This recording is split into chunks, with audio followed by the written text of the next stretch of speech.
पिंजरा पिंजरा रे.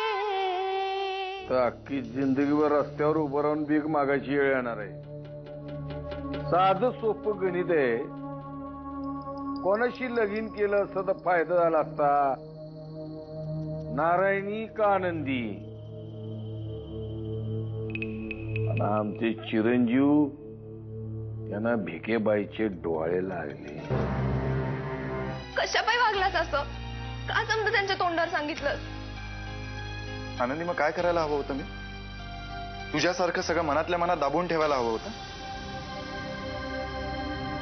आनंदी, मला तुझ्याशी लग्न करून तुझ्याशी संसार करण्यात जास्त रस आहे. तुझ्यापासून लांब जाऊन त्यागाची मूर्ती बनण्याचा मोठेपणा नकोय मला. हे बघा, मी तुमच्या परीस 4 पावसाळे जास्त पाहिले. या जगाकडनं ही माणसं चांगली वागतील अशी अपेक्षा ठेवूच नका तुम्ही कोणी. तेव्हा माझं ऐका, कोणाला बी न सांगता इथून पळून जावा. नाही, मी नाही पळून जाणार. अगं, कोणाची कोण नसताना या समजांनी मला इथं आसरा दिला. दाढीवाल्या बाबांनी बी जीवापाड जीव लावला. मी नाही झाला. नाही, या समजांच्या विश्वासाला तडा जाऊ नाही देणार. त्या परीस बोकडून कसा याच्या समोर उभी राहीन असंच ना? तुला तसं नाहीये. मी आज जर पळून गेले ना तर तो माझ्या सुंदरचा अपमान असेल. मोठ्या विश्वासाने त्याने मला या उंबरठ्यावर सोडलं होतं. इकडनं जाणार हे नक्की. त्या मुलीला लाज नाही वाटली या घराच्या होणाऱ्या जावयाचा हात धरून घरात शिरताना? मला वाटलं होतं दुसऱ्या क्षणी तिचा मुर्दा पडला असेल. तुझ्या या खोलीतून ते दोघं जिवंत बाहेर गेलेच कसे? हे सगळं इथेच थांबव. का थांबू? सांग ना, का थांबू? माझ्या पुतणीचं आयुष्य होरपायला जात असताना मी गप्प बसणार नाही. मी संपून टाकीन त्या मुलीला. बस, हे सगळं आत्ता इथे नारायणी समोर बोलायची काही गरज आहे का? हो, हिच्या समोरच बोललं पाहिजे. कारण शेवटी या सगळ्यात भरडली जाणारी हीच. हवा तुमची लव्ह स्टोरी जरा आम्हाला पटवून सांगा. कारण त्या मच्छिंद्रची बी लव्ह स्टोरी अशीच होती. बघितलं ना काय झालं ते.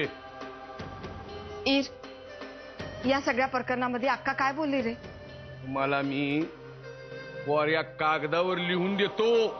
एक शब्द बी बोलली नसेल ती. पक्की आतल्या गाठीची अक्का.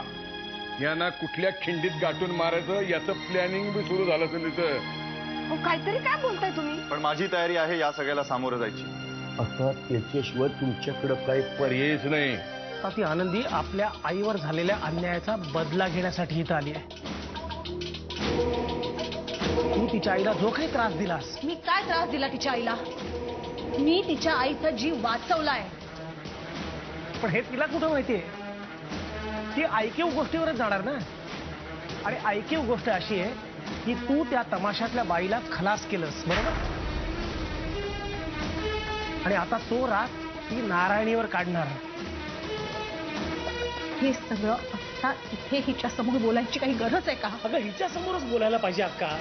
कारण ती मुलगी नारायणीच्या मुळावरच उठली. अगं, तुझा राग ती नारायणीवर काढतीये. बस, शेवटचं सांगतेय, एक शब्द नकोय मला.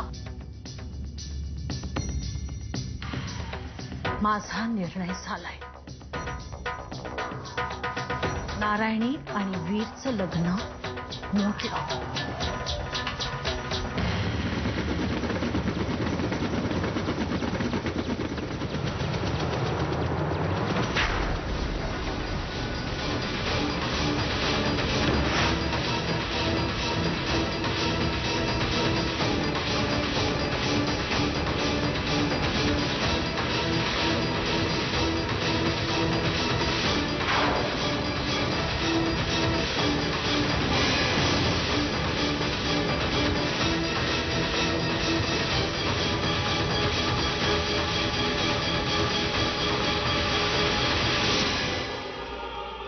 पिंजरा